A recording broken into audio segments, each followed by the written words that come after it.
చిన్న ప్రార్థన చేసుకుందాం. అందరం కళ్ళు మూసుకుంటైతే ప్రార్థన చేద్దాం. దేవుడు ఈరోజు మనతోని యెఫ్తా గురించిన సంగతులు మాట్లాడబోతున్నప్పుడు దేవుడు మనకు వినుటకు చక్కని జ్ఞానం ఇచ్చేలాగున, గ్రహించుటకు మంచి మనసు ఇచ్చేలాగున, మన జీవితాలను వెలిగించేలాగున ఈ వాక్యం సహాయంగా ఉండటకు మనం ప్రార్థన చేద్దాం. నేను ప్రార్థన చేస్తున్నాను, అందరి కళ్ళు మూసుకున్నాను. నాతో పాటు ఏకీభవించండి. ప్రేమగల తండ్రి, కృపగల నాయన యేసుక్రీస్తు ప్రభువా, ఈ దినము నీవు నాకు ఇచ్చినందుకు వందనాలు చెల్లిస్తున్నాను. నీవు ఇచ్చిన ఆయుష్ను బట్టి, ఆరోగ్యం బట్టి స్తుతిస్తున్నాను. నీ పిల్లలందరికీ మంచి ఆరోగ్యం, ఆయుష్ను అనుగ్రహించి, బలహీనంగా ఉన్నాను కొంతమంది, వారందరినీ నీ సన్నిధికి తోడుకొని వచ్చినందుకు వందనాలు చెల్లిస్తున్నాను. ఇక్కడికి వచ్చిన తండ్రి సంగతి ఏదో మీకు తెలుసు. ఇక్కడికి వచ్చి మొబైల్స్ చూడడానికి కాదు, ఇక్కడికి వచ్చి ముచ్చట పడడానికి కాదు, నిద్రపోవడానికి కాదు, నీ వాక్యం విని అందుని బట్టి మమ్మల్ని మేము మార్చుకొని నీకు స్తుతులు చెల్లించడానికి, మేము వచ్చిన పని క్రమంగా మర్యాదగా జరిగించుటకు నీవు సహాయం చేయమని, వచ్చిన వారందరి జీవితాలను వెలిగించమని ఈ వాక్యం ద్వారా యేసునామమున ప్రార్థిస్తున్నాను తండ్రి, ఆమేన్. దేవునికి స్తోత్రం కలుగును గాక. న్యాయాధిపతుల గ్రంథము 11వ అధ్యాయము ఇప్పుడు మనం చూస్తున్నాం. న్యాయాధిపతి అయిన యెఫ్తా పేరు మీరు చాలాసార్లు వినే ఉంటారు. అయితే అతని జీవితంలో జరిగిన అద్భుతమైన విషయాలను ఈరోజు దేవుడు మనతో మాట్లాడబోతున్నాడు. ఈ యెఫ్తా మరి ఎంట్రీ అంటే యెఫ్తా ప్రవేశం ఎలా జరిగింది, అసలు ఎందుకు యెఫ్తా మరి న్యాయాధిపతిగా ఉండవలసి వచ్చిందనే కారణాలు కొంచెం మనం తెలియాలంటే గడిచిన వారం వచ్చిన వారికి అది అర్థమవుతుంది. చెప్పినది మరొకసారి నేను మీకు గుర్తు చేస్తాను. ఇశ్రాయేలీలకు న్యాయాధిపతి అయిన గిద్యోను తర్వాత అబీమెలెకు, అతని కుమారుడైన అబీమెలెకు మరి అన్యాయంగా తన కుమారులను చంపేసి, ఎంతమందిని చంపాడు? అందరికన్నా ఉన్నారా? 70 మందిని చంపేసి వారికి రాజు అవుతాడు. న్యాయాధిపతి కాదు, రాజు అవుతాడు. అయితే అబీమెలెకు చేసిన పాపం అతన్ని వెంటాడి ఒక స్త్రీ చేతిలో అతడు చనిపోతాడు. అబీమెలెకు తర్వాత ఇశ్శాఖారు గోత్రికుడైన తోలా అనేవాడు న్యాయాధిపతిగా వస్తాడు. అతను న్యాయంగా ఉంటాడు. అతని తర్వాత యాయీరు అనే వ్యక్తి న్యాయాధిపతిగా వస్తాడు. ఆ యాయీరు అనే వ్యక్తికి విపరీతమైన భార్యలు, సంపాదన మీద ఆశ ఎక్కువ. అతని తర్వాత ఇశ్రాయేలు మరలా పాపము చేస్తారు. మరలా పాపము చేసి వారు 7 రకాల విగ్రహారాధన, బయలు దేవతలు, అష్టావతి దేవతలు, అమ్మోనీల దేవతలు, సిదోనీల దేవతలు, అమోరీల దేవతలు, ఫిలిస్తీన్ల దేవతలు, ఈ విధంగా విగ్రహారాధన చేసుకుంటూ, విపరీతంగా పాపం చేసుకుంటూ, విపరీతమైన వ్యభిచారం చేసుకుంటూ వారు పాపంలో ఉన్నప్పుడు దేవుని కోపము వారిపైన వస్తుంది. అమ్మోనీల చేత దేవుడు వారిని కష్టపెడతాడు. తూర్పున అమ్మోరీలు, పడమటన ఫిలిస్తీన్లు, 2 వైపుల నుండి ఇశ్రాయేలును చితగొట్టేస్తారు.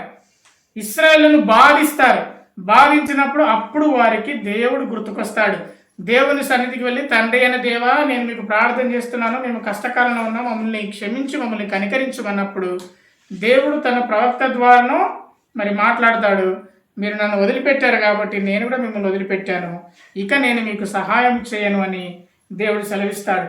సెలవిచ్చినప్పుడు వెంటనే ఇశ్రాయేలు ఊరుకొనక, ప్రభువా, మేము ఈ పాపం చేసినందువల్లనే కదా మాకు శిక్ష వచ్చింది కాబట్టి అని విగ్రహాలన్నింటిని తీసి బయట పారవేసినప్పుడు దేవుని ఆత్మ వారిని దర్శించడానికి వస్తుంది. అప్పుడు వారి పరిస్థితిని చూసి దేవుని ఆత్మ బాధపడి మరి ఒక న్యాయాధిపతిని దేవుడు నియమిస్తాడు. అయితే ఇదే సందర్భంలో ఈ అమ్మోనీలు గిలాదులో దిగి ఉన్నారు. ఎందుకంటే ఇశ్రాయేలీలను ఇంకా చితగొడదామని. ఎందుకంటే కేవలం ఈ యోర్దాను ప్రాంతం అవతల ఇశ్రాయేలీలను వీళ్ళు చితగొట్టేస్తున్నారు. యోర్దాను అవతల ప్రాంతంలో ఉన్న బెన్యామీను గోత్రికులను, ఆ యూదా మిగతా గోత్రికులందరినీ కూడా అణిచివేస్తున్నారు. ఇంకా పూర్తి స్థాయిలో అణిచివేద్దామని వీళ్ళు గిలాదులో దిగిన్నారు. ఇశ్రాయేలీలు మిస్పాలో దిగిన్నారు. ఈ గిలాదు, మిస్పా అంటే ఏంటో కూడా మీకు గడిచిన వారం నేను వివరించాను. గిలాదు అంటే అర్థం ఏంటి చెప్పండి మరోసారి. గిలాదు అంటే అర్థం రాళ్ల కుప్ప. ఏంటా గిలాదు రాళ్ల కుప్ప అర్థం? ఎందుకు ఆ పేరు వచ్చింది? యాకోబు అతని మామయ్య అయిన లాబాను ఒక రూల్ పెట్టుకుంటారు. నేను నీకు నా 2 కుమార్తెలను నీకు వివాహం చేశాను, 28 సంవత్సరాలు నువ్వు నాకు పాలేరుగా బ్రతికావు, మరి 28 సంవత్సరాలు నేను నీకు పాలేరుగా కష్టపెట్టుకున్నందుకు నా మీద కోపం నా కుమార్తె మీద చూపించకు, ఇదే నాకు నీకు మధ్య నిబంధనని ఓ రాళ్ళని తీసి కుప్పేసి దాని మీద కూర్చుంటారు. దానికి ఆ పేరు ఏమొచ్చిందంటే అక్కడి భాషలో గిలాదు అని పేరు వచ్చింది. ఆ గిలాదులో ఎవరు దిగారు? వీళ్ళని ఆక్రమించుకున్న అమ్మోనీలు దిగారు. ఈ అమ్మోనీలు ఇశ్రాయేలుకి ఎటువైపు ఉన్నారంట? ఇంతకుముందు చెప్పాను, తూర్పు వైపున ఉన్నారు. మనకు తూర్పు వైపున ఏమన్నా సూర్యుడు ఉంటాడు కదా, అంటే ఇటు సైడ్ మనమే ఇశ్రాయేల్ అనుకుంటే ఇటు సైడ్ అమ్మోనీలు ఇటు వస్తున్నారు. ఇక్కడ ఉన్న వాళ్ళని చితగొడుతున్నారు, అంటే బార్డర్లను చంపేసుకుంటూ లేకపోతే నశింపజేసుకుంటూ వస్తున్నారు. ఇటువైపు ఫిలిస్తీన్లు తరుముతున్నారు, ఇటువైపు వీళ్ళు మధ్యలో ఇరుక్కుపోయారు. ముందుకైనా వెళ్ళాలి, వెనక్కైనా వెళ్ళాలి, అటు యోర్దాను నది ఉంది కాబట్టి వాళ్ళు అణచివేయబడుతున్నారు. ఇటువంటి పరిస్థితులలో ఇశ్రాయేల్ అందరినీ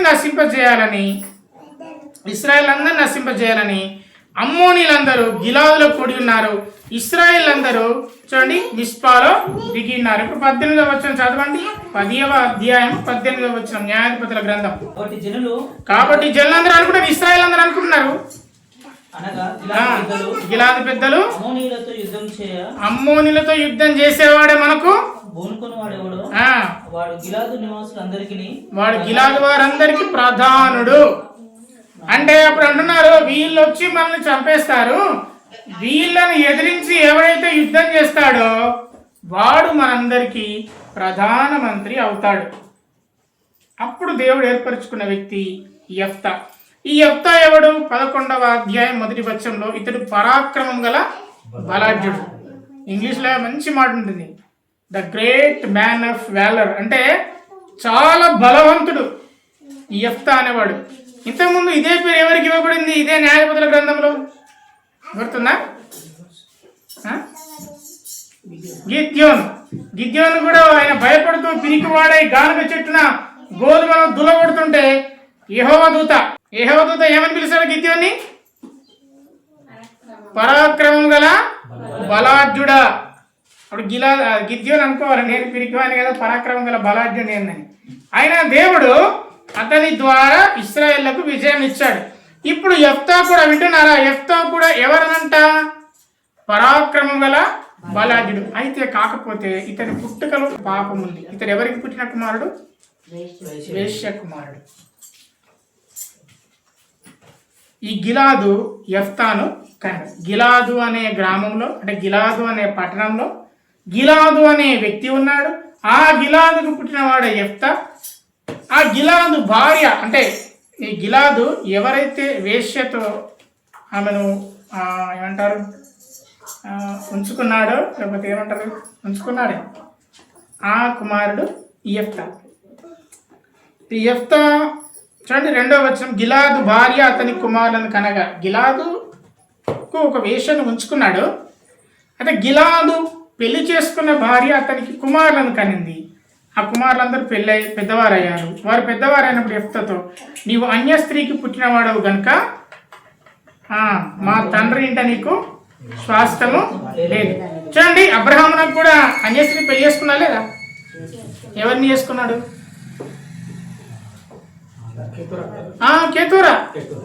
కేతూరకు పుట్టిన ఒక కుమారుడు ఎవడు? మిద్యాను. ఆ మిద్యాను నుంచి వచ్చిన వాళ్ళే మిద్యానీలు.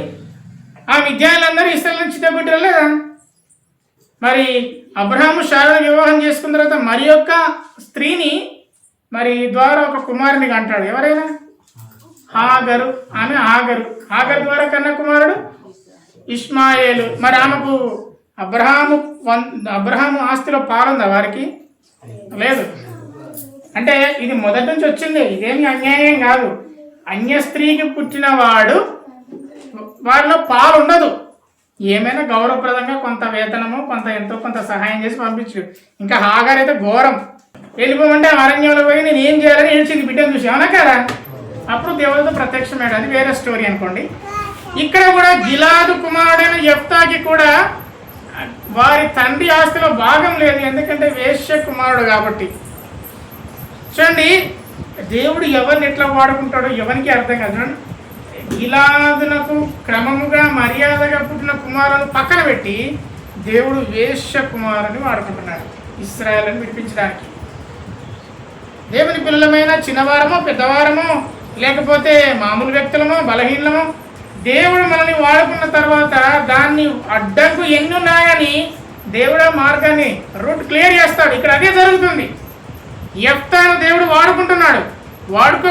ఇది మనము పోతూ ఉంటే చూస్తాం. యెఫ్తా 3వ వచనంలో యెఫ్తా తన సహోదరుల యొద్ద నుండి ఏమన్నాడు? అక్కడ వాక్యం ఏమని ఆ పదం ఉపయోగించబడింది చదవండి.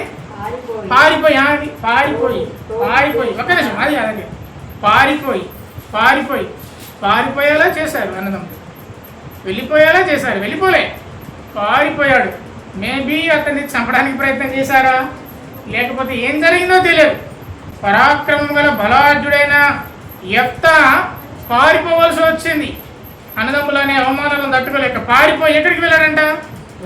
టోబు దేశమున, చెప్పండి, టోబు దేశమున నివసింపగా అల్లరి జనము యెఫ్తా యుద్ధకు వచ్చి అతనితో కూడా సంచరించుచుండెను. నిజండి, టోబు అనే దేశం ఇక్కడ మనకు కనిపిస్తుంది. ఈ టోబు అనేది ఎక్కడ? సిరియా దేశమునకు బార్డర్లో ఉన్న దేశం. సిరియా దేశమునకు, మనకు సిరియా దేశం అనగానే ఏమైనా గుర్తుకొస్తున్నాయా బైబిల్ నుండి? సిరియా దేశం అని గుర్తుకొస్తుందా? అపోస్తలుడైన పౌలు ఎక్కడి వాడు? ముందు దానికంటే ముందు దమస్కు వాడైన ఈ దమస్కు అనే పట్టణము సిరియా దేశానికి సంబంధించింది. అట్లాగే యాకోబు యొక్క 2 భార్యలు వాళ్ళు ఎక్కడ ఉండేవారంట? లాబాను ఎక్కడి వాడు? పద్దనరాములో ఉండేవాడు. ఈ పద్దనరాము సిరియా దేశంలో ఉంది. అంటే రాహేలు మరియు లేయా ఇద్దరు కూడా ఈ సిరియా దేశంలో ఉన్నవారు. అట్లాగే నయమాన్ అనేవాడు మనకు తెలుసా అదే కదా నయమాను సిరియా దేశానికి సైన్యాధిపతి. ఆ నయమాన్కు కుష్ఠరోగం ఉంటుంది కదా, అతడు సిరియా దేశానికి సైన్యాధిపతి. అట్లాగే అపోస్తల కార్యంలో మొట్టమొదటిగా క్రైస్తవులు అని పిలువబడ్డ వాళ్ళు అంతియోకయ వాళ్ళు. ఈ అంతియోకయ సిరియా దేశానికి సంబంధించింది. అంటే ఈ సిరియా దేశం అనేది ఇశ్రాయేలీలకు దగ్గరి సంబంధాన్ని కలిగి ఉంది. అంటే ఈయన ఇశ్రాయేల్ దేశం నుంచి కొంచెం దూరంగా వెళ్ళి బార్డర్లో ఉంటున్నాడు. ఆ బార్డర్లో ఉన్న ఆ దేశము టోబు దేశం. ఈ టోబు దేశంలో ఉన్నప్పుడు ఆయన పక్కన ఎవరు చేరినంట? అల్లరి జనం, అంటే రౌడీలందరూ చేరి రోడ్ల మీద పని పడలేని పనికి వాళ్ళందరూ యెఫ్తా వెంబడి చేరారు. ఎందుకంటే యెఫ్తా పరాక్రమం గల బలాజుడు. బలములోని దిక్కు ఒక 10 మంది కూడడం పెద్ద విషయం ఏమి కాదు, అవునా కదా? ఆ విధంగానే అక్కడ జరుగుతుంది. ఇది యెఫ్తా యొక్క గతం మీన్స్ దేవుడు అతన్ని పిలుచుకొనక ముందు జరిగింది. అతను అల్లరి జనాన్ని దగ్గర పెట్టుకున్నాడు, రౌడీలతో సహవాసం చేస్తున్నాడు. అతడు ఒక వేశ్య కుమారుడు. అతడు తన సహోదరుల నుండి పారిపోయి వచ్చినవాడు. అతడు తన తండ్రి యొక్క ఉనికి అతనికి ఏమీ లేదు, అతనికి ఏదీ లేదు. అటువంటి వాడిని దేవుడు దర్శిస్తున్నాడు. దేవునికి స్తోత్రం. మీరు ఎప్పుడైనా ఆలోచించుకున్నారా? ఒకవేళ నేను ఎటువంటి వాడిని, నేను ఎలాంటి బ్రతికేవాడిని దేవుడు నన్ను దర్శించకముందు? ఒకవేళ దేవుడు కనుక నాకు పరిచయం కాకపోతే నేను ఎలా బ్రతికేవాడిని? నా ప్రవర్తన ఎలా ఉండేది? ఒకవేళ వాక్యము కనుక నాకు పరిచయం కాకపోతే, వాక్యము ద్వారా నన్ను మార్చుకోకపోతే నేను ఎలా ఉండేవాడిని? ఎప్పుడైనా ఆలోచించుకుంటే మన జీవితాలు మనకు ఎంత బలహీనంగా అనిపిస్తాయో. నిజంగా అప్పుడప్పుడు నాకే అనిపిస్తుంది, నేను కనుక ఈ పని చేయకపోతే ఏం చేసేవాడిని, నేను ఎలా ఉండేవాడిని? వింటున్నారా? దేవునికి స్తోత్రం కలుగును గాక. ఇటువంటి పారాగ్రాఫ్ 3 పారాగ్రాఫ్లు గిద్యోని యొక్క బలహీనతలు. అతడి దగ్గర ఉన్న వాళ్ళందరూ అల్లరి జనం ఏం చేస్తారు? దేవుని స్తుతించిన సపోర్ట్ పడతారా? పనికిమాలిన వేషాలు వేసే ఆ పరిస్థితుల్లో పనికిమాలిన వారితో తిరుగుతున్న యెఫ్తా పరాక్రమం గల బలాఢ్యుడే.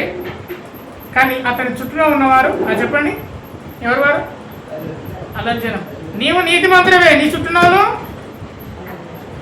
ఎవడైతే నేను గిట్టే తిరుగుతాంటవా? చూడండి, నీ పరిస్థితి నా పరిస్థితి ఒకసారి యెఫ్తాతో సరిపోల్చుకుందాం. ఇప్పుడు యెఫ్తాను దేవుడు దర్శిస్తున్నాడు. 4వ వచనం ఇప్పుడు చదువుకుందాం. కొంతకాలమైన తర్వాత అమ్మోనీలు ఇశ్రాయేలుతో యుద్ధం చేయగా, అమ్మోనీలు ఇశ్రాయేలుతో యుద్ధం చేసినందున 2 ఉన్నాయి. యుద్ధం చేసినందున దేవుడు ఎట్లాగో వారికి తోడలేడు కాబట్టి వారిని చితగొట్టేస్తున్నారు. అమ్మోనీలు ఇశ్రాయేలును చితగొట్టేస్తున్నారు. అప్పుడు గిలాదు పెద్దలకు యెఫ్తా గుర్తుకొచ్చాడు. 6వ వచనం చదవండి. దేశం నుండి యొఫ్తాను రప్పించుటకు పోయి నీవు వచ్చి మాకు అధిపతివై ఉండుము. అప్పుడు మనము అమోనీయులతో యుద్ధము చేద్దామని యొఫ్తాతో చెప్పి. ఒక నిమిషం చూద్దాం. అప్పుడు గిలాదు పెద్దలు టోబు దేశం అంటే సిరియా దేశంలోకి బార్డర్గా ఉన్న టోబు దేశంలోకి వెళ్ళారు. ఇశ్రాయేల్ దేశానికి సరిహద్దులో ఉన్న సిరియా దేశంలోకి వెళ్ళారు. అక్కడ యెఫ్తా కనిపించాడు. యెఫ్తా కొరకే పోయారు. యెఫ్తా పరాక్రమం గల బలాజులను తెలుసు. అవసరం కొరకు పోయారు. అవసరం ఎందుకు? ఇప్పుడు యెఫ్తా ఎందుకు అవసరం? ఇప్పుడు యెఫ్తా ఎందుకు అవసరం ఇశ్రాయేళ్లకు? మనం 10వ అధ్యాయం 18వ వచనంలో అర్థమైపోతుంది. మనము రక్షించబడాలి. ఎవరి చేతిలో నుండి చెప్పండి. ఇది ఇన్వాల్వ్ అయితేనే అర్థం కాదు. అమ్మోనీలు అనండి. అమ్మోనీల చేతిలో నుంచి మనల్ని రక్షించాలి. ముందు తన్ని తరిపేశారు కదా యెఫ్తాని. మరి ఇప్పుడు ఎందుకు వెళ్ళారు? ఒకటే మాట వినండి, ఒకటే మాట చెప్పండి. రక్షింపబడాలి. ఎవరి చేతిలో నుండి? అమ్మోనీల చేతులు. అమ్మోనీల చేతి నుంచి రక్షింపకపోతే అమ్మోనీలు ఏం చేస్తారు? ఈయన చంపేస్తారు. అవసరానికి వాడుకునే మనుషులు పూర్వకాలంలో కూడా ఉన్నారు. మిమ్మల్ని ఎవరైనా అవసరానికి వాడుకున్నారా? వింటున్నారా? మిమ్మల్ని అవసరానికి వాడుకున్న వాళ్ళు ఉన్నారా? ఏరా మాతోనే అవసరం ఉంటుంది, మేమే ఎందుకు అక్కర్రాలు అని అనుకోకండి. దేవుని బిడ్డలారా, మనందరం కూడా పరాక్రమం గల బలాఢ్యులం, దేవుని వారసులం. మిమ్మల్ని ఎవరైనా అవసరానికి వాడుకున్నారా? దేవుని బిడ్డలమైన మనము వివేకం కలిగి ఉండాలి. అప్పటిదాకా గిఫ్ట్ను తరిమేసి పారిపోయేలా చేసిన యెఫ్తా దగ్గరికి ఇశ్రాయేల్ అందరూ వచ్చారు. ముందు ఏమనుకున్నారంట? ప్రధానమంత్రి చేస్తా అనుకున్నారు. అంతేనా? 10వ అధ్యాయం 18వ వచనంలో. ఇప్పుడు యెఫ్తా దగ్గరికి వచ్చి అతను వేశ్యకుమారుడు అనుకున్నారో ఏమో, ఇప్పుడు ప్రధానమంత్రి అనట్లేదు, అధిపతివి అంటున్నారు. చూడండి, అక్కడ ఉంటుందా? నీవు వచ్చి మాకు అధిపతివై ఉండుము. ఇక్కడ అధిపతి అనేది ఇది ఆదిమ హిబ్రూ భాషలో కట్సిన్ అనే పదాన్ని వాడారు. కట్సిన్. ప్రధానమంత్రికి రోష్ అనే పదాన్ని వాడారు. రోష్. దానికి చాలా తేడా ఉంది. ప్రధానమంత్రి దగ్గర సెక్యూరిటీ గార్డుకి చాలా తేడా ఉంటుందా? ఉండదా? అది ముందు అనుకున్నారు మనం కష్టాల్లో ఉన్నాం, అయినా పర్వాలేదు ఓసారి తన్ని అధిపతి పని అన్నాం అనుకొని పోయారు. పోతే వెంటనే చెప్తా అంటున్నాడు, మీరు నా యందు పగపట్టి నా తండ్రి ఇంటిని నన్ను తొలివేస్తే ఇప్పుడు మీకు కలిగిన శ్రమలో మీరు నా యొద్దకు రానేలా అని గిలాదు పెద్దలతో చెప్పాను. అప్పుడు గిలాదు పెద్దలు, అందుచేతనే మేము మీ యొద్దకు వచ్చితిమి, నీవు మాతో కూడా వచ్చి అమ్మలతో యుద్ధం చేసినట్లా గిలాదు నివాసులమైన మా అందరి మీద నీవు అధికారివి అవుతావు. అవసరానికి వాడుకునే సమాజం, అవసరానికి వాడుకునే మనుషులు ఈ లోకంలో ఉన్నారు. పూర్వకాలంలో ఇశ్రాయేలుకు ఉన్నారు. దేవుని బిడ్డలంగా మరి యెఫ్తా అది దేవుని బిడ్డల కొరకుగా చేశాడు. కానీ ఈ లోకంలో ఉన్నప్పుడు మనల్ని అవసరానికి వాడుకొని ఆ తర్వాత పక్కన పెట్టే మనుషులు అనేక మంది ఉన్నారు. మనము వివేకం కలిగి ఈ లోకంలో బ్రతికే బిడ్డలంగా ఉండాలి. అందుకే యెఫ్తా అంటున్నాడు, ఒకప్పుడు నన్ను తరిమేశారు కదా నా తండ్రి ఇంటి నుండి, ఇప్పుడు మీకు కష్టం రాగానే నేను గుర్తుకొచ్చానా? అందుకే దేవుని బిడ్డలంగా మనం ఎవరిని కూడా అనవసరంగా పక్కన పెట్టేయకూడదు. ఎప్పుడైనా కానీ మన అవసరం వారితో వచ్చిందంటే ఇటువంటి సమాధానాలే వస్తాయి కదా. మనం ఎవరిని త్రోసివేయకూడదు. ఎంత చిన్నవాడినైనా త్రోసివేయకూడదు. ముఖేష్ అంబానీ ఎంత పెద్ద ఆస్తిపడైనా కావచ్చు, అతని ఆశయాలను ధనవంతుడైనా కావచ్చు, కానీ అతని దగ్గర ఉన్న అసిస్టెంట్ లేకపోతే, అతనికి ఒక పనివాళ్ళు లేకపోతే, అతనికి అతనికి ఆర్థికమైన విషయాలు అప్పచెప్పేవాడు లేకపోతే, అతన్ని అందరూ మోసం చేయాలనుకుంటే అతను నిలవలేడు. అర్థమవుతుందా మీకు? అర్థమవుతుందా? మీరెంత గొప్ప వాళ్ళైనా మీ దగ్గర పనిచేసే వాళ్ళు మీకు నమ్మకంగా లేకపోతే మీ పని వ్యర్థం, మీరు వృధా. మీకు అర్థమవుతుందా? మళ్ళీ చెప్తున్నారు, మీరు ఎంత పెద్ద స్థాయికి పోయినా మీ కింద ఉన్న వాళ్ళు నమ్మకంగా లేకపోతే, మీరెంత గొప్ప వాళ్ళైనా మీ కింద ఉన్న వాళ్ళు, మీతో పనిచేసే వాళ్ళు మీకు నమ్మకంగా లేకపోతే మీరు మునిగిపోతారు. ఎందులో మునిగిపోతారు? దేంట్లో మునిగిపోతారో నాకు తెలియదు, కానీ మునిగి మాత్రం మునిగిపోతారు. కాబట్టి ఈ యెఫ్తా ఈ యెఫ్తా స్వార్థ ప్రయోజనాల కోసం ఇశ్రాయేల్ రావడంతో అన్నమాట. అయితే ఈ యెఫ్తాను ఒక దగ్గర గుడి కొట్టించారు, బోల్తా కొట్టించారు. ఏమని బోల్తా కొట్టించారు? అయ్యా నువ్వు యుద్ధం చేస్తే నువ్వే ప్రధానమంత్రివి, దేవుని బిడలంగా గొప్పలకు పోకండి, ఎవరన్నా పొగిడితే పట్టించుకోకండి, ఎవడన్నా మిమ్మల్ని కావాలని లేపితే మీరు గుర్తుపెట్టుకోండి మీ దగ్గర నుంచి ఏదో ఆశిస్తున్నాడని. వీళ్ళు ఏం చేస్తున్నారంటే పొగడ్తలు మొదలుపెట్టారు. మన గురించి మనకు ఒక క్లారిటీ ఉండాలి. అంటే నేనేంటి, నేను ఎలా ఉన్నాను, నా పరిస్థితి ఏందని. గొప్పలకు పోవద్దు. 9వ వచనం చదవండి. 9వ వచనం. అందుకు యెఫ్తా అమ్మోనీయులతో యుద్ధం చేయటకు మీరు నన్ను గిలాదుకు తిరిగి తీసుకొని పోయిన మీదట యెహోవా వారిని నా చేతికి అప్పగించిన ఎడల నేనే మీకు ప్రధానత వగును అని గిలాదు పెద్దలను అడగగా, ఇక్కడ యెఫ్తా 9వ వచనంలో యెఫ్తా విశ్వాసం కనిపిస్తుంది. మీరు నా దగ్గరికి వచ్చారు, అమ్మోనీయుల మీద యుద్ధం చేయడానికి అంటున్నారు. ఒకవేళ మీరు నన్ను తీసుకొని పోతే ఇప్పుడు ఎవరు జయించాలి? ఎవరు జయించాలి? ఇప్పుడు ఎవరు వారిని తల్లి తరిమేయాలి? అమ్మోనీయులను యెఫ్తా తరిమేయాలి. కానీ యెఫ్తా ఒక మంచి మాట అన్నాడు. ఏమన్నా అక్కడ? యెహోవా వారిని నా చేతికి అప్పగిస్తే. సబ్మిటింగ్ గాడ్ అంటే తనను తాను దేవునికి అప్పగించుకోవడం. అపోస్తలుడైన పౌలుకు ఎన్నో దర్శనాలు ఉన్నాయి తెలుసా. అతడు బ్రతికుండగానే 3వ ఆకాశం అంటే దాదాపుగా పరలోకాన్ని చూసి వచ్చిన వ్యక్తి. బ్రతికుండగానే ఆయన నీడ పడితే స్వస్థత పొందేవాళ్ళట. నీడనే. ఆయన బట్టలు ముట్టుకుంటే స్వస్థత కలిగేదట. ఒకవేళ ఇప్పుడే కనుక ఎవరి నీడన కనుక స్వస్థత జరుగుతుందంటే వాడు నీడకు 1000 రూపాయలు వసూలు చేస్తాడు. నిజమా కాదా? ఆడు కర్షిపులు అమ్ముతాడు, నూనె సీసాలు అమ్ముతాడు. దయచేసి క్షమించండి, వాడి ఉచ్చను కూడా అమ్ముతాడు. రానే వచ్చింది. అయితే పౌలు ఏమంటాడు తెలుసా? నేనేమై ఉన్నానో అది చెప్పండి. దేవుని మాట్లాడలేదు, కృప. ఇప్పుడు యెఫ్తా అనుకోవాలి కదా, మీకెవరికి చేత కదా కాబట్టి నా దగ్గరికి వచ్చిండ్రు అంటే నేను ఎంత గొప్ప నాకు అర్థమవుతుంది. వేసి పనిస్తా, రెడీ చేసుకో, సింహాసనం వచ్చి కూర్చుంటా అనలేదు. నేను అమ్మోనీయులతో యుద్ధం చేస్తే దేవుడు ఒకవేళ వారిని నాకు అప్పగిస్తే, ఇదే నమ్మకం. దేవుని పట్ల నమ్మకము ఆ మాట వల్ల కనిపిస్తుంది. నేనే చేశాను ఇదంతా. దానికంటే ముందు ఒకటి మర్చిపోతాం. దేవుడు నాకు తోడై ఉండడం వల్ల ఇవన్నీ నాకు సాధ్యమైంది. ఈ మాట మర్చిపోతాను. నేను చేసిన ఇదంతా నేను చేసిన తెలుసా. నేను అనుకుంటూ నీలో గర్వం ఎక్కువైపోయి అది ఎక్కడికి పోతే తెలుసా? నాశనములకు ముందు గర్వం నడుస్తుంది. కాబట్టి ఎవరైనా గర్విస్తున్నాడంటే అర్థం కావాలి వాడు పాతాళానికి చాలా దగ్గరలో ఉన్నాడని. మనం ఏం చేయొద్దు. యెఫ్తా దేవుని పట్ల విశ్వాసము, నమ్మకము, ఆయన దేవునికి సమర్పించుకోవడంలో నిజంగా ఒక వేశ్యకుమారుడు అంత ఉన్నతంగా ఎట్లా ఆలోచిస్తున్నాడు. పక్కన ఒక అల్లరి జాని పట్టుకొని పనికి మాలను పక్కన ఉన్న యెఫ్తా ఎంతగా ఆలోచిస్తున్నాడు, ఎంతగా తన సాక్ష్యాన్ని కాపాడుకున్నాడు, ఎంతగా దేవుని విశ్వాసాన్ని కనపరుస్తున్నాడు. దేవుడు నాకు అప్పగిస్తే నేను ప్రదానం చేస్తారన్నాను. ఎంత విధేయత, ఎంత తగ్గింపు, దేవుని పట్ల ఎంత భయం.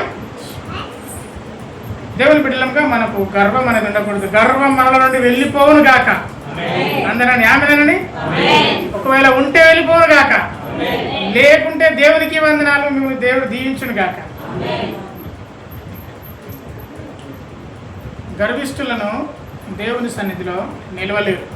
అతడు నెమ్మదిగా అతడన్న మాట. అప్పుడు 10వ వచనం అంటున్నాడు.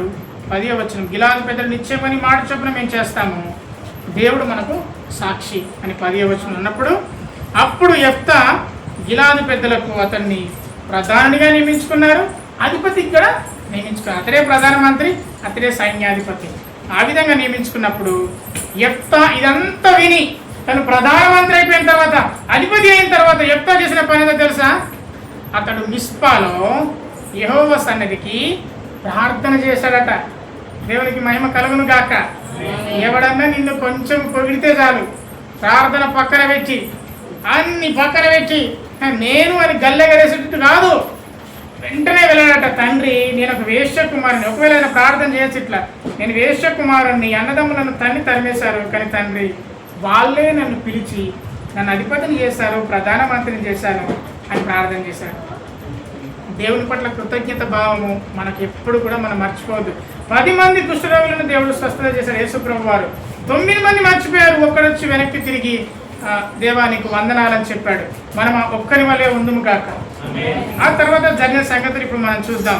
యెఫ్తా అమ్మోనీల రాజునద్దకు దూతలను పంపించాడు. వింటున్నారు అందరూ?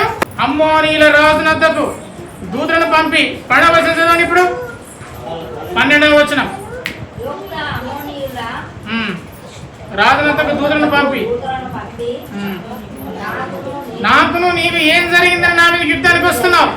ఇది ఎవరంటున్నారు? యెఫ్తా అంటున్నాడు. ఓకే, ఇప్పుడు యెఫ్తా ఎక్కడ ప్రార్థన చేశాడు? ఒక చిన్న పాయింట్, మిస్పా. ఈ మిస్పా అనేది దేనికి ప్రత్యేకత అంటే ఏంటంటే, ఇక్కడ ఇశ్రాయేలీలు ఉపవాస ప్రార్థన చేసేవారు. ఈ మిస్పా అనే ప్రాంతంలో యెఫ్తా ఎక్కడికి వెళ్ళి ప్రార్థన చేశాడు, అక్కడ ఇశ్రాయేల్ అందరూ యుద్ధం వచ్చినప్పుడు ఉపవాస ప్రార్థన చేసేవాడు. అట్లాగే అదే ప్రాంతంలో సమూయేలు ఇశ్రాయేలుకు బోధించాడు. అదే ప్రాంతంలో సౌలునకు రాజుగా అభిషేకం జరిగించిన ప్రాంతంలో యెఫ్తా ప్రార్థన చేశాడు. ఇప్పుడు ప్రార్థన చేసిన వెంటనే పని మొదలు పెట్టాడు. వెంటనే అమ్మోనీలందరూ గిలాదులో దిగి ఉన్నారు, వీళ్ళందరూ మిస్పాలో ఉన్నారు, పక్కపక్కనే ఉన్నారు. ఇప్పుడు అమ్మోనీల రాజు వీరికి యుద్ధం చేయడానికి వస్తున్నప్పుడు యెఫ్తా ఒక లెటర్ రాశాడు. మాకు మీకు సంబంధం ఏంది, మమ్మల్ని మీరు ఎందుకు చంపడానికి ప్రయత్నం చేస్తున్నారు, ఎందుకు వస్తున్నారు అన్నప్పుడు అమ్మోనీల రాజు ఒక లెటర్ రాశాడు. ఏమన్నాడంటే, మీరు ఐగుప్తు నుండి వచ్చినప్పుడు అర్నోను మొదలుకొని యబ్బోకు వరకు నా దేశం మీరు ఆక్రమించుకున్నారు. మీరు ఎప్పుడైతే ఐగుప్తు నుంచి వస్తారు కదా, ఎప్పుడు ఐగుప్తు నుంచి వచ్చారు? మోషే కాలంలో వస్తారు కదా. మీరు యబ్బోకు నుండి అర్నోను నుండి యబ్బోకు వరకు నుండి మీరందరూ వచ్చి నా ప్రాంతాన్ని మీరు ఆక్రమించుకున్నారు. బహుశా పూర్వకు 50 సంవత్సరాలు 100 సంవత్సరాల క్రితం. ఇప్పుడు నాకు ఆ భూమి కావాలి. ఎవరన్నది మాట? అమ్మోనీలు. నిజానికి అది అమ్మోనీల భూమి కాదు, అమోరీల భూమి. అనండి, అమోరీల భూమి. అది అయినది కాదు, అమోరీల భూమి అది. అయితే యెఫ్తా వారికి సమాధానం ఏమని పంపుతున్నాడంటే, యెఫ్తా సెలవిచ్చింది ఏమంటే 15వ వచనము, ఇశ్రాయేలు మోయాబు సైన్యములను అమ్మోనీల దేశము ఆక్రమించుకోలేదు. నువ్వే, నీకే తప్పుడు ఇన్ఫర్మేషన్. అది నీ భూమి కాదయ్యా, అది అమోరీల భూమి. అమోరీల భూమి ఇక్కడ మనకు ఉండదు. అది నీ భూమి కాదు, అది మోయాబుది కాదు, అమ్మోనీలది కాదు. నేను మీ భూమిని ఆక్రమించుకోలేదు. మా ఇశ్రాయేలీలు ఎందుకు ఆ విధంగా జరిగిందంటే, ఇశ్రాయేలు ఐగుప్తు నుంచి వచ్చినప్పుడు ఎర్ర సముద్రం నుండి కాదేశునకు వచ్చారు. ఎర్ర సముద్రం దాటి కాదేశునకు వచ్చారు. అక్కడ ఎదోము రాజు దగ్గరికి. ఎదోము అంటే ఎవరు అందరూ చెప్పాలి. ఎదోము అంటే ఎవరు? ఎదోము ఎవరి సంతతి? యాకోబుకు కన్నయ్య. యాకోబుకు కన్నయ్య ఉన్నాడా లేదా? ఎవరైనా? ఏశావు. ఏశావునకు పుట్టిన వాళ్ళే ఎదోమీయులు. ఏశావునకు ఒక సంతతి ఉంది, అది ఎదోము సంతతి వారు. ఆ ఎదోము సంతతి వారితో ఇప్పుడు ఇశ్రాయేల్ ఎవరు? ఇశ్రాయేల్ అంటే యాకోబే కదా. యాకోబుకు ఇంకో పేరు ఇశ్రాయేల్. అంటే అన్నదమ్ముల కొడుకులను, అయ్యా దేవుడు మాకు ఆ ప్రాంతాన్ని ఇచ్చాడు, ఆ ప్రాంతానికి వెళ్ళాలంటే మీ దేశం గుండమే వెళ్ళాలి. మేము 6 లక్షల మంది మొగోళ్ళు ఉన్నాం, 6 లక్షల మంది పోరాళ్ళు ఉన్నాం, 6 లక్షల మంది ఆడలో ఉన్నాం, మహా అయితే 20 లక్షల మందివి, మేము దాడిపోతాం అన్నారు. ఎవరి నుండి? ఎదోము రాజుకు సమాచారం ఇస్తే ఎదోము రాజు ఒప్పుకోలే. నో, మీరు నా దగ్గర దాడిపోతారా, మమ్మల్ని సావగొడతారు, మిమ్మల్ని నేను పంపను అని అనగానే వీళ్ళు మోయాబు రాజు వద్దకు వర్తమానం పంపిస్తారు. ఇది మనకు 17వ వచనంలో ఉంటుంది. మోయాబు దగ్గరికి వచ్చి, మరి ఎదోము రాజు పంపిస్తలేరు, అయ్యా మీరన్నా దయతలిచి మేము ఎత్తామంటే నో మిమ్మల్ని వెళ్ళనీయం అనగానే ఇశ్రాయేలు ఏమనలేదు. మేము మంది ఎక్కువ ఉన్నాం కదా, దేవుడు మాకు తోడైనాడు కదని వాళ్ళు గర్వించక సైలెంట్గా వాళ్ళు కాదేశ్లో నివసించారు. కాదేశ్లో నివసించి 18వ వచనం, వారు అరణ్య ప్రయాణం చేయొచ్చు, ఎదోమీల యొక్క మోయాబీల యొక్క దేశము చుట్టూ తిరిగి మోయాబునకు తూర్పు దిక్కున ఉన్న కనాను దేశమందు ప్రవేశించి అర్నోను దగ్గర నిలిచింది. అర్నోన్ అనేది కనాను దేశమునకు బార్డర్. అక్కడ వాళ్ళు ఉన్నారు, వాళ్ళ ప్రాంతం నుంచి ఏం పోలేదు. అయితే ఇక్కడ జరిగింది ఏంటంటే, ఇప్పుడు అమోరీల రాజు ఇప్పుడు వచ్చాడు. అమ్మోనీ కాదు, అమోరీల రాజు. వీళ్ళు అక్కడ ఎందుకు నివసిస్తున్నారు? వీళ్ళందరూ నేను బానిసగా చేసుకుంటాను అనుకొని ఆ అమ్మోనీల రాజు పేరు ఏంటంటే సీహోను. అనండి, సీహోను. సీమోను కాదు, సీహోను. వీళ్ళు ఎక్కడ ఉన్నారు? ఎదోమీలను డిస్టర్బ్ చేయలే, మోయాబీలను డిస్టర్బ్ చేయలే, ఎక్కడో బతుకుతారు ఒక దగ్గర, టెంట్లు వేసుకొని ఉన్నారు. అమోరీల రాజు అయిన సీహోన్ అనేవాడు హెష్బోను రాజునందుకు దూతలను పంపి నీ దేశము గుండా మేము వెళ్తామని వారిని కూడా రిక్వెస్ట్ చేస్తున్నారు. అమోరీలు మొదటోడు రెండోడు సపరేట్ ఉన్నాడు, ఎదోమువాడు మోయాబోడు సపరేట్ ఉన్నాడు. వీడు కూడా నా దగ్గర నుండి వెళ్ళడానికి వీల్లేదన్నాడు. ఎవడు వీడు? అమోరీల రాజు కూడా వెళ్ళొద్దా అన్నాడు. అయితే అమోరీలు చేసే తప్పేందంటే వీడు మా దగ్గర నుంచి వెళ్తానంటున్నాడు కాబట్టి వీళ్ళనే మనం ఆక్రమించుకుందామని ఇశ్రాయేల్ పైన దండెత్తారు. ఏదో వాళ్ళ దగ్గర రిక్వెస్ట్ చేశారు, మేము మీ దగ్గర నుంచి వెళ్తామని. ఏదో వాళ్ళు ఒప్పుకోలే. మోయాబు నుంచి అడిగారు, మోయాబు వాళ్ళు ఒప్పుకోలేదు. చివరికి అమోరీల దగ్గరికి అడిగారు, వాళ్ళు కూడా ఒప్పుకోలేదు. ఓకే, ఒప్పుకోవట్లేదు, సెలవే లేదు కదా. ఎందుకంటే మీరు ఒకవేళ ఆదికాలంలో చూస్తే ఎదోమి వాళ్ళతో ఎందుకు యుద్ధం చేయలేదు తెలుసా? ఏషావు సంతతికి శాపం పొందిన కొంత భూమిని ఏషావు సంతతి వారికి ఇచ్చాడు. దేవుడు ఇశ్రాయేలుకి ఇచ్చిన ఆజ్ఞ ఏంటంటే మీరు ఏషావు సంతతి వారిని ముట్టుకోవద్దు, వారితో యుద్ధం చేయొచ్చు. అదొక నిబంధన ఉన్నది. ఏషావు పైన కాళ్ళ మీద పడతారు కదా యాకోబు, పడతారా? ఆ టైంలో వాళ్ళకు ఒక నిబంధన చేసుకుంటారు. సరే, నా దీవెనను నువ్వు తీసుకోకపోతే తీసుకున్నావు, కానీ నేను నీ జోలికి రాను అన్నయ్య అని యాకోబు మాటిస్తాడు. అందుకే ఎదోము సంతతి వారితోని యుద్ధం చేయడు. అట్లా వాళ్ళు పక్కపక్కన పోయినప్పుడు అమోరీలు మాత్రము యుద్ధం చేద్దాం అనుకుంటారు. యుద్ధం చేద్దాం అనుకుని 20వ వచనంలో ఇశ్రాయేలు నమ్మక వెళ్ళనీయక తన జనులందరినీ సమకూర్చుకొని ఇశ్రాయేలుతో యుద్ధం చేసినట్టుగా మనము 20వ వచనం చూస్తాం. 21వ వచనంలో అప్పుడు ఇశ్రాయేలు దేవుడైన యెహోవా మరలా దేవుడే ఆ సీహోనును అమోరీలను దేవుడు వారికి అప్పగిస్తాడు. నేను నీ జోలికి రాలేదు, నీవే నా జోలికి వచ్చావు, కాబట్టి నిన్ను సమూలంగా నాశనం చేస్తానని అప్పుడు వాళ్ళు ఆ యబ్బోకును అర్నోను స్వాధీనం చేసుకుంటారు. ఇందులో ఇశ్రాయేలు తప్పునదా? మీరు వింటున్నారా? కొంచెం ఫాలో అవ్వండి. ఇందులో ఇశ్రాయేలు తప్పున్నదా? న్యాయంగా తప్పుందా? మీరు వెళ్ళనీయనంటే సపరేట్గా మేము అక్కడ మూల కూర్చుంటానే కదా. సపరేట్ ఉండక మీ దేశంలోనే వెళ్ళనీయద్దన్నావు, సైలెంట్గా ఉండొచ్చు కదా. వెళ్ళనిచ్చరే కాదు, వాళ్ళని ఉండకూడదు అనుకుని చంపుదామని అనుకుంటే చివరికి నీకే తగ్గలేదు దెబ్బ. అది నీది కాదు నాయన, అది అమోరీల భూమి. ఆ అమోరీల భూమిని మేము ఆక్రమించుకున్నాం కాబట్టి మేము ఆ విధంగా అమోరీల భూమి ఆక్రమించుకున్నాం. ఇది నీది కాదు. నీవేమన్నా అమ్మోనీల రాజైన, చూడండి, అమ్మోనీల రాజైన ఆ మోయాబు రాజైన సిప్పోరు కుమారుడకు బాలాకు కంటే నువ్వేనా గొప్పవాడివా? అతను ఇశ్రాయేలును ఎప్పుడన్నా కలహించేనా? నీవు కేమోష్ అనే దేవతను నీకు ఇచ్చిందని నువ్వు అనుభవిస్తున్నావు కదా. నీకు కేమోష్ అనే దేవతను పెట్టుకున్నావు కదా, అమ్మోనీల దేవతను. ఆమెను పూజించుకుంటూ పాపం చేస్తున్నావు, నీ సాగు వస్తున్నావు కదా. మాతో నీకేం పని? మాతో ఎందుకు యుద్ధం చేస్తానంటున్నావు? ఓ అమ్మోనీల రాజా, అది నీది కాదు, అది అమోరీల భూమి, అది నేను ఆక్రమించుకున్నాను, నీకేం అవసరం అని ఎప్పుడైతే ఈ యెఫ్తా వారికి సమాధానం పంపాడో చూడండి. ఇప్పుడు 26వ వచనం చూడండి, 26వ వచనం.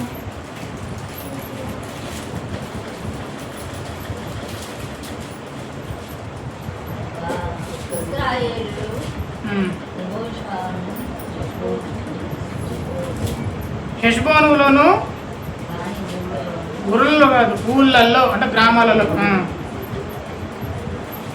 చెప్పండి, చదవండి. అరోయేరులోను దాని ఊళ్ళలోను అర్నోను తీరుల పట్టణంలోను 300 సంవత్సరాలు చుట్టినప్పుడు ఆ కాలం నీవు పట్టుకోలేదు.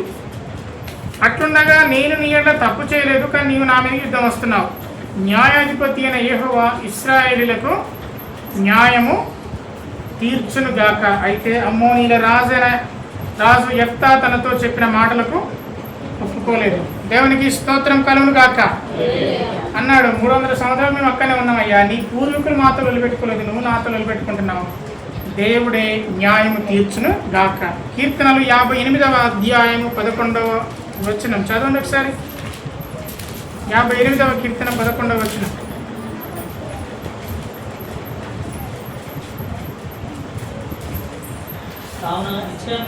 నిశ్చయంగా అంటే నిశ్చయంగా అంటే అనుమానమా? అనుమానంగానా?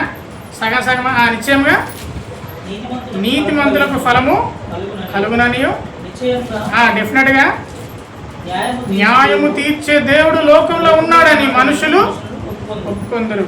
దేవుని బిడ్డలముగా అన్యాయం అయిపోతున్నావా? నిశ్చయముగా దేవుడు మనకు న్యాయం తీరుస్తాడు. నిశ్చయముగా ఆయన తన ప్రజలకు న్యాయం తీరుస్తాడు. ఆయన అన్యాయం చేసేవాడు కాదు. మనుషులు మనకు అన్యాయం చేస్తారు, మనుషులు మనల్ని నమ్మించి మోసం చేస్తారు. దేవుడు నమ్మించి మోసం చేసేవాడు కాదు. అందుకే చెప్తా అన్నాడు, దేవుడే న్యాయం తీర్చును గాక. నువ్వు అనవసరంగా మా దగ్గరికి వస్తున్నావు, యుద్ధానికి వస్తున్నావు. ఇప్పుడు నేనొక నిలబడ్డాను, నీవు నా దగ్గరికి వస్తున్నావు అనగానే 29వ వచనం, యెహోవా ఆత్మ యెఫ్తా మీదికి రాగా అతడు గిలాదులను మనుష్యులను సంచరించుచు గిలాదు మిస్పేలో సంచరించి గిలాదు మిస్పే నుండి అమ్మోనులతో వెళ్ళిపోయాడు. అప్పుడు ఆయన ప్రార్థించిన ఒక ప్రార్థన అత్యంత మూర్ఖమైన ప్రార్థన. 30వ వచనం చదవండి, ఇది మీరే చదవండి. అప్పుడు యెఫ్తా యెహోవాకు మొక్కుకున్నాడు. ఓకే, మొక్కుకోవడం తప్పు కాదు. అయితే ఏం మొక్కున్నాడు? ఎట్లనగా నీవు నా చేతికి అమ్మోనీయులను నిశ్చయంగా అప్పగించడలా నేను అమ్మోనీయుల యుద్ధ నుండి క్షేమంగా తిరిగి వచ్చినప్పుడు నన్ను ఎదుర్కొంటకు నా ఇంటి ద్వారం నుండి బయలుదేరి వచ్చినదో అది యెహోవాకు ప్రతిష్టమగును మరియు దహన బలిగా దాన్ని అర్పించగలను. ఓకే, చూడండి అతడు ఏమన్నాడంటే, యెఫ్తా ఏమని ప్రార్థన చేశాడంటే, వెళ్తున్నాడు, మొక్కుకున్నాడు. సంఖ్యాకాండం 30వ అధ్యాయం 2వ వచనం తీయండి ఒకసారి. సంఖ్యాకాండ 30వ అధ్యాయం 2వ వచనం. 30వ అధ్యాయం 2వ వచనం. ఇది యెహోవా ఆజ్ఞాపించిన సంగతి. దేవుడు ఒక ఆజ్ఞ ఇచ్చాడు. ఆజ్ఞ అతిక్రమము చెప్పండి పాపం. అయితే దేవుడు ఒక ఆజ్ఞ ఇచ్చాడు. ఏమని ఆజ్ఞ ఇచ్చాడు? ఒకడు యెహోవాకు మొక్కుకునేలా లేక తాను భద్రకుడుకు ప్రమాణం చేస్తే అతను మాట తప్పకూడదు, తన నోటి నుంచి వచ్చినంత నెరవేర్చాలి. ఇది దేవుడు ఇచ్చిన ఆజ్ఞ. మొక్కుకుంటానా మనం ఎప్పుడైనా? మొక్కుకుంటాం. ఆ మొక్కు నెరవేర్చకపోతే పాపం. నేను ఇది చేస్తా అంటాం, మర్చిపోతాం. మర్చిపోవడం మానవ సరదా. అయితే క్రైస్తవులకు అది ఉండకూడదు. ఓకే, మర్చిపోవచ్చు, మనుషులు మర్చిపోవచ్చు. ఒకసారి నేను చూస్తే నన్ను అన్నారు, నాకు తెలియదాను, నాకు గుర్తులేదు. మర్చిపోతాం, మనుషులు మర్చిపోతాం. అయితే మొక్కుకునేది మర్చిపోతాం. మొక్కు ఒకసారి మనము దేవునికి మొక్కు చెల్లించాలని అనుకుంటే తప్పకుండా, తప్పితే అది పాపం. చాలామంది అంటారు, ఇది చేస్తాం అది చేస్తాం అంటారు, మర్చిపోతారు. ఇది చేస్తామంటారు, తెల్లారి మర్చిపోతారు. అట్లా మనం చేయకూడదు. అసలు నువ్వు మొక్కుకోకుండా ఉంటే బెటర్. నువ్వు మొక్కుకునే వరకు చేసి తీరాల్సిందే, లేకపోతే అది పాపం. అనండి, పాపం. ఇదే మాట యెఫ్తా కూడా వర్తిస్తుంది. అతను మొక్కుకున్నాడు, సంతోషం. మేలు చేసినప్పుడు మొక్కుకోవాలట. దేవుని వాక్యం కూడా చెప్తుంది, కీర్తనల గ్రంథంలో ఉంటుంది. అది నేను చదివించట్లేదు. నీకు మేలు జరిగినప్పుడు నువ్వు మొక్కుబడి చెల్లించాలి. ఇప్పుడు మరియా యోసేపు ఉన్నారు. మరియా యోసేపునకు యేసు ప్రభు వారు పుట్టిన తర్వాత యెరూషలేమునకు వెళ్తారు. వెళ్ళి పావురపు పిల్లల్ని తీసుకోపోతారు కదా. మొక్కు చెల్లించడం, కృతజ్ఞత చెల్లించడం, కృతజ్ఞతాపూర్వకంగా కానుకలు ఇవ్వడం. ఇది క్రైస్తవ జనాంగం మర్చిపోవద్దు. క్రైస్తవులు అనేవాళ్ళు మొక్కుకోవాలి, మొక్కును తీర్చుకోవాలి. కానీ మర్చిపోతాము, మానవ సహజం అనుకుంటాము, దానికి కొన్ని కారణాలు పెట్టుకుంటాము. ఈయన కూడా మొక్కుకున్నాడు, మనం కూడా మొక్కుకుంటాము, మనం కూడా మర్చిపోతాము. కానీ యెఫ్తా మర్చిపోలేదు. అది అంతవరకు సంతోషమే కలిగిన అతను మొక్కుకున్న విధానం మాత్రం తప్పు. ఏమన్నాడు అక్కడ మొక్కుకునే ముందు? నేను అమ్మోనుల నుండి క్షేమంగా వస్తే, నేను అమ్మలతో యుద్ధం చేయడానికి వెళ్తున్నా, క్షేమంగా వస్తే నన్ను ఎదుర్కొనేది యెహోవాకు, నన్ను ఎదుర్కొన్నటకు నా ఇంటి ద్వారం దగ్గర నుంచి బయలుదేరి వచ్చేది. చూడండి, ఇంటి ద్వారం నుంచి ఏమొస్తాయి చెప్పండి? కుక్కలు, పందులు వస్తాయా? గొడ్లు, పశువులు వస్తాయా? ఎవరు వస్తారు ఇంటి నుంచి? ఆశీర్వాదం నీ ఇంటికి పోతే నీ ఇంటి ముందు ఎవరు ఉంటాయా? కుక్కలు ఉంటాయా? మనుషులే ఉంటారు. ఇంత కామన్ సెన్స్ లేదా? నిజానికి అమ్మోనీలలో నరబలి ఉండేది. మన దేశంలో ఉండేదా లేదా నరబలి ఒకప్పుడు? ఓ మై గాడ్, మన దేశంలో కూడా మనుషుని బలిచ్చేవాళ్ళు. వంతులు వేసుకొని బలిచ్చేవాళ్ళు దేవతకు. అయితే ఈయన నరబలి కంటే భయంకరంగా మొక్కుకున్నాడు. ఏం చేయాలంటే చంపిన తర్వాత చంపిందని కాలబెట్టాలంట. ఇక్కడ ఉందా లేదా అక్కడ అదే మాట. నేను అమ్మవారి దగ్గర నుండి క్షేమంగా తిరిగి వచ్చినప్పుడు నన్ను ఎదుర్కొనుటకు నా ఇంటి ద్వారం నుండి ఏదైతే వస్తుందో అనుకున్నాడు, నా ఇంటి ద్వారం నా ఇంటి తలుపు తీసి ఎవరైతే నన్ను ఎదుర్కొంటారో ఆయన మనోనికి బుర్రలో ఉంది. నాకు దేవుడు క్షేమం ఇస్తాను కాబట్టి ఒక మనిషిని చంపాలి, జంతువుని చంపి నాకు సాటిస్ఫాక్షన్ లేదు. మనిషిని చంపాలనే ఆలోచన ఉండొచ్చు, మేబీ నరబలి చేయాలనుకున్నాడేమో. ఇంటి ద్వారమున ఎవరైతే నాకు ఎదురొస్తారో, ఇంటి ద్వారమున పశువులు ఉండవు, ఇంటి ద్వారమున మేకలు ఉండవు, ఇంటి ద్వారమున కుక్కలు ఉండవు, ఇంటి ద్వారమున గొర్రెలు ఉండవు. గొర్రెల మందలో గొర్రెలు ఉంటాయి, పశువుల మందలో పశువులు ఉంటాయి. ఇంటి ద్వారమున మనుషులే ఉంటారు. ఈయన మొక్కున్న తొందరపాటు నిర్ణయం. నా ఇంటి ద్వారమున ఎవరైతే నాకు ఎదురొస్తారో దాన్ని నేను యెహోవాకు ప్రతిష్ఠిస్తాను, ప్రతిష్ఠించి దహన బలిగా అర్పిస్తాను అని మొక్కుకున్నాడు. వెంటనే 32వ వచనం. అప్పుడు యెఫ్తా అమ్మోనీయులతో యుద్ధం చేయుటకు వారి యుద్ధకు సాగిపోయినప్పుడు యెహోవా అతని చేతికి అప్పగించిన గనుక అతడు అరోయేరు మొదలుకొని మిన్నీతు వరకు అబల్కే రామీము వరకు 20 పట్టణాలు నిశ్శేషంగా హతం చేశాడు. నిశ్శేషం అంటే ఏంటమ్మా? మిగలకుండా. ఏమి లేదు అక్కడ బొక్కలే, సున్నా. 20 పట్టణాల్లో ఉన్న మనుషులు ఎంతమంది? అది గ్రామాలు కావు, పట్టణాలు చంపేశాడు. 20 పట్టణాల మందిని చంపేశాడంటే ఏకపక్షమే యుద్ధం, వారు వన్ సైడ్ అయిపోయింది. చంపేశాడు. చంపేసి చూడండి, అమ్మోనీయులు ఇశ్రాయేలీయులతో నిలవకుండా అణిచివేయబడ్డారు. ఇప్పుడు 34వ వచనం. యెహోవా యెఫ్తా మిస్పాలో ఉన్న తన ఇంటికి వచ్చినప్పుడు అతని కుమార్తె అతనికి ఎదురైంది.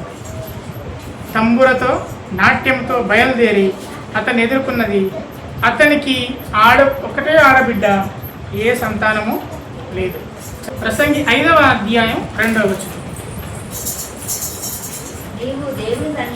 నీవు దేవుని సన్నిధిని అనాలోచనగా పలుకుటకు నీ హృదయమును త్వరపడనీయక నీ నోటిని కాచుకును. కావున నీ మాటలు కొద్దిగా ఉండవలెను. నీవు దేవుని సన్నిధిలో అనాలోచితంగా ఏది పెడితే అనకూడదు. అప్పుడప్పుడు లవర్స్ మాట్లాడుకున్నప్పుడు నీవు అంటే నాకు ఇష్టం, నీకోసం నా ప్రాణం ఇస్తా అంటే కష్టం, అది ఉత్తదే. ప్రాణాలు ఇచ్చేది లేదు, ఏది లేదు. అవసరమైతే ప్రాణాలు తీసేది తక్కువ. ప్రాణాలు ఇచ్చేటప్పుడు ఉన్నారు ఎవరన్నా? ఎవరు లేరు. నీకోసం నా ప్రాణం ఇస్తా అంటే ఎందుకు ఇస్తావు నువ్వు? అసలు ఏమొచ్చిందా ఇస్తావు. నేనంటే ఏమనుకుంటున్నావు తెలుసా? నేను నీకోసం ఏదైనా చేస్తా. ఏం చేయవు నువ్వు, సపరేట్గా కూర్చుని చూసుకుంటుంటావు తప్ప. ఇది బయట. సరే, బయట నువ్వేదో పిచ్చివాగుడు వాగావు, దేవుని సన్నిధికి వచ్చిన పిచ్చివాగుడు వాగద్దు. అనాలోచితంగా ఏ మాట దేవునికి నువ్వు ఒప్పుకోవద్దు. ఆలోచనతో ఒప్పుకోవాలి. నువ్వు మొక్కుకోవాలి, ఖచ్చితంగా మొక్కుకోవాలి. మొక్కుకుంది కూడా ఆలోచన లేకుండా మొక్కుకోవద్దు. చూడండి, నీ మాటలు కొద్దిగా ఉండాలి. చూడండి, నీ నోటిని నీవు కాచుకోవాలి. దేవుడు ఆకాశం అందున్నాడు, నీవు భూమి మీద ఉన్నావు కాబట్టి నువ్వు భూమి మీద ఉన్నట్టే మాట్లాడుకోవాలి. అప్పుడప్పుడు అంటారు కదా, నీ కళ్ళు నెత్తికెక్కినట్టే. నెత్తికెక్కితే నెత్తి ఏ చూస్తుంది? కళ్ళు ఆకాశాన్ని చూస్తే అంటే నువ్వు ఆ దేవుల్లో ఊహించుకుంటాను.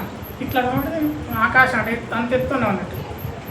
ఎలా పడితే అలా ఉండడానికి దేవుని వాక్యం అనుమతింపచేయట్లేదు. నువ్వు ఆకాశం వైపుగా లేవు, ఆకాశంలో లేవు, భూమి మీద ఉన్నావు. ఆకాశం నీ పైన ఉంది, నువ్వు భూమి మీద ఉన్నట్టు మాట్లాడాలి. నీ మాటలు తక్కువగా మాట్లాడాలి, అనాలోచితంగా మాడకూడదు. అనాలోచితమైన మొక్కు ఇవ్వకూడదు. మొక్కు చెల్లించడం ఎంత ముఖ్యమో అనాలోచితంగా మొక్కు ఇవ్వడం కూడా అంతే, ఇవ్వకపోవడం కూడా అంతే ముఖ్యం. యెఫ్తా ఎవరైతే నా ఇంటి దగ్గర ఉంటుందో ఆమెనే నేను అర్పిస్తానన్నప్పుడు తంబులతో నాట్యముతో ఎదుర్కోవడానికి కుమార్తె వచ్చినప్పుడు అప్పుడు యెఫ్తా గుండెలు బద్దలైపోయినాయి. అప్పుడు యెఫ్తా అంటున్నాడు, నేను నా దేవునికి ఇచ్చిన మాట నేను తప్పాను. అంతవరకు బాగానే ఉంది. కుమార్తెతో అంటున్నాడు, ఎంత పని చేస్తావు నా బిడ్డ, నువ్వు ఎందుకు వచ్చావు? మనం ఏదైనా గొప్ప పని చేసినప్పుడు మన పిల్లలు కాకపోతే పట్టించుకుంటారా? అనాలోచితంగా తను తీసుకున్న నిర్ణయం, తొందరపాటుతో తను తీసుకున్న నిర్ణయం. యెఫ్తా విశ్వాస వీరుల జాబితాలో ఉన్నాడు, అతడు విశ్వాస వీరుడే. కానీ యెఫ్తా ఒక విషయంలో తొందరపడ్డాడు, తను మొక్కుకున్న మొక్కు విషయంలో తొందరపడ్డాడు. కుమారు దగ్గరికి వచ్చి ఏడుస్తాడు, ఎంత పని చేసావు కుమార్తె, నా బిడ్డ ఎంత పని చేశావు, నీవు తప్ప నాకెవరు పిల్లలు లేరు కదా. ఇశ్రాయేళ్లలో ఒక చరిత్ర తీసుకుంటే వాళ్ళకు ఒక సాంప్రదాయం ఉండేనంట. ఇశ్రాయేళ్లకు ఒకవేళ సంతానం లేకపోతే వాళ్ళు కొంచెం ఇట్లా పిల్లలు కనుక లేకపోతే వారికి వంశావళి లేదు కదా, ఆడబిడ్డ లేదు మగవాడు లేదు, వంశావళి లేదు కదా. దాన్ని బట్టి వాళ్ళు అదొక నీచమైన స్థితి అని ఎంచేవాళ్ళు. యెఫ్తా అనేవాడు ఎంత గొప్పవాడైనా అతనికి పిల్లలు లేరు, ఒకటే కుమార్తె, ఆ ఒక కుమార్తె కూడా చంపాలిప్పుడు. అతనికి వంశావళి లేదు, యెఫ్తాకు తర్వాత అసలు లేనే లేదు, యెఫ్తా పేరే ఉండదు అక్కడ. ఎందుకంటే అతను తీసుకున్న అనాలోచితమైన తొందరపాటు నిర్ణయం. ఆ విధంగా నా బిడ్డ ఏడ్చినప్పుడు ఆ బిడ్డ కూడా పాపం ఆమె కూడా, తండ్రి నువ్వు తీసుకున్న నిర్ణయాన్ని నేను శిరసా వహిస్తున్నా, ఎంత మంచి బిడ్డను, అంత మంచి బిడ్డని దేవుడు ఇచ్చాడు. మన పిల్లలు ఏం చేస్తారు, ఇసాకండే కదా మరి నాన్న మరి ఏది గొర్రెలేదు కదా అర్పించడం కంటే దేవుడు చూసుకుంటాడని చెప్పాడు. మరి ఇసాకు తీసే కట్టేస్తే మరి ఇసాకేమి నేను వెళ్ళిపోతాను చంపుతానని అనలేదు. మంచి కుమారుడు మంచి తండ్రి. యెఫ్తా కూడా బిడ్డ మరి ఈ సంగతి నేను ఇట్లు ఇచ్చానని ఏడుస్తూ ఉంటే, ఓకే నాన్న నో ప్రాబ్లం నాన్న, నేను నీవు ఇచ్చిన మాట చొప్పున నేను ఉంటాను నాన్న, నువ్వు నన్ను చంపేయి నాన్న, నువ్వు దేవునికి మాట ఇచ్చినా కదండి, మంచి బిడ్డ మంచి తండ్రి. మంచితనం అనకూడదు కానీ సరే అన్న, మీ పిల్లల సంగతి ఏంటి, దేవుని స్తోత్రం కలుగు కాక. ఆ విధంగా యెఫ్తా అని బాధిస్తుంటే, నాన్న నాకు ఒక 5 నెలల టైం, 2 నెలల టైం ఇవ్వు, 2 నెలల టైం నాన్న, నేను పోయి నా కన్యత్వం గురించి నేను విలాపిస్తాను, అంటే ప్రార్థన చేస్తాను, నేను గడుపుతాను. తర్వాత 2 నెలల వరకు ఆమెను వదిలేస్తే ఆమె చెలికత్తలతో అంటే తన వారిని తీసుకొని పోయి ఏదో ఒక పర్వతం, ఒక కొండల మీద వెళ్ళి ఆమె ప్రార్థన చేసినట్టుగా తనను తాను దేవునికి సమర్పించుకున్నట్టుగా మరి అక్కడ మనం చూస్తాం. ఆమె తన తండ్రి యొద్దకు వచ్చింది, ఆమెనే వచ్చింది, ఇతరేమి తండ్రి ఏమి దొరికించుకోలేదు, ఆమెనే 2 నెలల తర్వాత వచ్చింది. అతను తాను మొక్కుకున్న మొక్కుబడి చొప్పున ఆమెకు చేశాడు, దహనములు అర్పించాడు, ఆమెను చెప్పండి కాల్చివేశాడు. అయితే ఆమె పురుషుణ్ణి ఎరగనే లేదు. ఇశ్రాయేలులో మరొక సాంప్రదాయం, పెళ్లి చేసుకోకుండా మరి చనిపోయింది, పురుషుణ్ణి తెలియకుండానే చనిపోయింది. అదొక రకమైన కొంచెం నీచమైనదిగా వాళ్ళు చూస్తారు. పిల్లలు లేకున్నా, ఇప్పుడు కూడా పిల్లలు లేకుంటే అదో రకంగా చూస్తారు, అవునా కదా, నిజమా కదా. నువ్వేం సంపాదించామన్నారు, లేకపోతే నాతో అన్నారు నువ్వేం సంపాదించామన్నారు, నువ్వు ఎన్ని బిల్లులు కట్టినావు, నీకు ఎంతమంది, అవునా కదా, అంతే. ఆ తర్వాత నీ పని, నీ పేరేంటి, పలానా, నీకు ఎంతమంది పిల్లలు, ఆ తర్వాత నీ ఉద్యోగము, నీ ఆస్తి, నీ డబ్బు అడుగుతారు. కాబట్టి ఆ అవమానం ఇప్పటికీ మన దగ్గర ఉన్నది. యెఫ్తా అవమానాన్ని జీవన దాకా భరించవలసి వచ్చింది. అయితే ఇశ్రాయేలు ప్రతి సంవత్సరానికి 4 దినములు ఆ యెఫ్తా కుమార్తె అయిన ఆ బిడ్డ కొరకు వాళ్ళు ఏడుస్తారు. 4 దినాలు ఏడుస్తారు. ఇప్పుడు మనము సిల్వ కంటే అంటే యేసుప్రభు వారు సిల్వ వేయడం కంటే ముందు 40 దినాలు ఏం చేస్తాం, ఉపవాసాలు కాదు, లెంట్ అంటే ఏడవడం, శ్రమ దినాలు అంటారు. అది శ్రమ దినాలు కాదు, ఏ దినాలు కాదు, ఏదో దినాలను పెట్టిర్రు, ఏడవాలి. ఎవరైనా ఏడతారా, ఏం చేస్తారు వాళ్ళకు అర్థం కాదు. ఉపవాసం చేస్తాం, లెంట్ డేస్ అంటారు. లెంట్ అంటే అర్థం ఏంటి, లెంట్ అంటే వసంతకాలపు పండగ అర్థం. అంటే అది ఎండాకాలం ఉండదు, వానకాలం ఉండదు, వసంతకాలంలో ఉండేది. దానికి చరిత్ర చాలా చండాలంగా ఉంటుంది, అది ఎందుకు వచ్చిందో కానీ. దాన్ని ఇప్పుడు సరే కొన్ని చర్చస్ ఆమోదయోగ్యంగా చేస్తున్నారు. అది నిజానికి ఎంతవరకు ఆమోదయోగ్యం కాదు, అది ఏడవడానికి కాదు. అసలు యేసుప్రభు వారు ఎప్పుడూ 40 దినాలు ఏడవలేదు, ఉపవాసం ఉన్నాడు. దాన్ని పట్టుకొని చేస్తారు. ఓకే, అది తప్ప కరెక్ట్ అనేది పక్కన పెడితే అవి విలాప దినాలు, ఏడ్చే దినాలు. ఈ యెఫ్తా బిడ్డ కొరకు కూడా 4 దినాలు ఇప్పటికీ ఇశ్రాయేలు ఏడుస్తారు. అయితే నరబలి తప్ప కదా, చెప్పండి తప్పు. అయితే పండితులందరూ రీసెర్చ్ చేసి ఒకటి కనుక్కున్నారు, అది ఎంతవరకు నిజమా కానీ యెఫ్తా తన కుమార్తెను చంపలేదు. యెఫ్తా తన కుమార్తెను దేవునికి ప్రతిష్ఠించాడు. ఏ విధంగా ప్రతిష్ఠించాడంటే, సమూయేలును తన తల్లి ఏ విధంగా ప్రతిష్ఠించిందంటే, సమూయేలు పుట్టక ముందు తల్లి ప్రార్థన చేస్తుంది. ప్రార్థన చేసినప్పుడు ఏమని ప్రార్థన చేస్తుంది, తండ్రి నేను గొడ్రాల్ని, నాకు కనుక నువ్వు పిల్లల్ని ఇస్తే నా కుమారుని నీకే ప్రతిష్ఠిస్తా అని చెప్పి అప్పుడు దేవుడు ఆమెకు సమూయేలు ఇచ్చినప్పుడు సమూయేలును తీసుకుపోయి దేవాలయంలో ఎప్పుడు వదిలిపెట్టింది? చెప్పు. పాలు ఎన్ని గంటలు పెడతారు? అది ఎన్ని గంటలకు, అది ఎన్ని సంవత్సరాలకు పాలు మరుస్తారు? సంవత్సరం పిల్లని తీసుకుపోయి చేతులు వేసింది అన్నట్టు. అంటే అక్కడ గుండె వేసింది. ప్రతిష్ట, అది నిజమైన ప్రతిష్ట. ఆ విధంగా యెఫ్తా తన కుమార్తెను అప్పగించాడు, కానీ చంపలేదు అని కొంతమంది పండితులు అంటారు. ఆ పండితులు కొంతమంది చెప్తానికి నేను విన్నా. అయితే బైబిల్ ఏం చెప్తుందంటే యెఫ్తా తన మొక్కుబడి చొప్పున చేశాను అని ఉంది. మరి ఆయన నిజంగా చేశాడా? ఈ పండితుడికి నిజమా అంటే మన బైబిల్ ఏమో చేశాడు అని ఉంది. ఏదేమైనా యెఫ్తా ఎంత విశ్వాస వీడైనా కావచ్చు, యెఫ్తా ఎంత పరాక్రమం గల బలాఢ్యుడైనా కావచ్చు, యెఫ్తా ఎంతగా దేవుని పైన ఆధారపడి తగ్గించుకున్న వాడైనా కావచ్చు, యెఫ్తా ఒక తొందరపాటు ప్రార్థన చేశాడు. దేవుని పిల్లంగా ఇక్కడికి వచ్చినప్పుడు లేదా ఇంటి దగ్గర ఉన్నప్పుడు, ముఖ్యంగా దేవునితో మాట్లాడేటప్పుడు, ప్రార్థన చేసినప్పుడు అనాలోచితంగా పిచ్చి పిచ్చిగా మాట్లాడకూడదు. అది మనం నిర్ణయం తీసుకోవాలి. నిజమే కదా? ఒక ఎమ్మెల్యేతో ఎంత జాగ్రత్తగా మాట్లాడతాం, ఒక సర్పంచ్తో ఎంత జాగ్రత్తగా మాట్లాడతాం, ఒక వార్డు మెంబర్తో దేవునితో ఎంత జాగ్రత్త మాట్లాడతాం. దేవునితో మాట్లాడినప్పుడు అది లెక్కే లేదు. ప్రభు ఇచ్చేయి అంతే, నేను ఇవ్వాలంతే. తగ్గింపు లేదు, ప్రార్థనలో ఏది లేదు.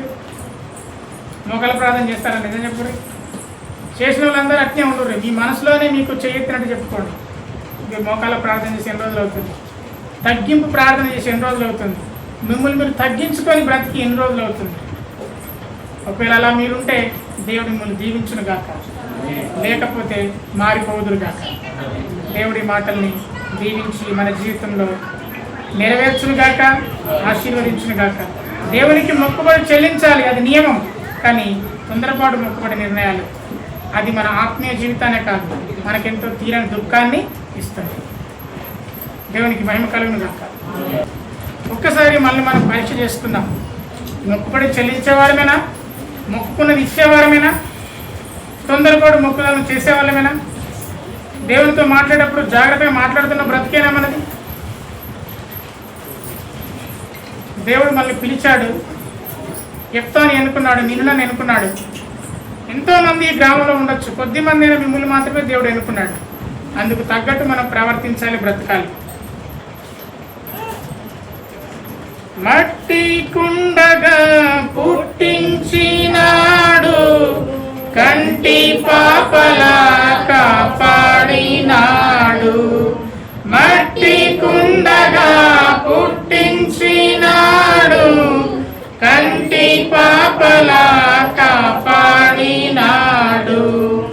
అందనాలెన్నెన్నో ఎక్కించినాడు, అందరిలో నిన్ను హెచ్చించినాడు. అందనాలెన్నెన్నో ఎక్కించినాడు, అందరిలో నిన్ను హెచ్చించినాడు.